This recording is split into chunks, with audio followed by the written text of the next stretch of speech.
फूट लांबीची आपल्या आतंक. विचार करा, 32 फूट म्हणजे इथून कुठपर्यंत जाईल. आणि ती अशी शंखाच्या आकाराने गुंडाळलेली आहे. आणि ती आतडी जर व्यवस्थित ठेवायचं असेल तर आपल्याला आपला जी जीवनशैली आहे, जो आपली दिनचर्या आहे, त्यामध्ये सगळ्यात जास्त कशावर लक्ष द्यायचं आहे? आहारावर. फक्त योग करून चालणार आहे का? नाही चालणार आहे. आहारावर लक्ष द्यायचं आहे.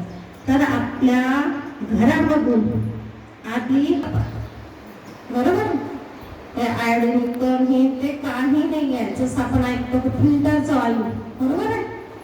पण जे आधी आपण खात होतो ना, आपले आजी आजोबा जे साधं घाणीचं तेल खायचे, तुम्ही ऐकलं? ते 90-90 100 वर्ष जगत होते, पण त्यांचे गुडघे गेले म्हणून ऐकलं का?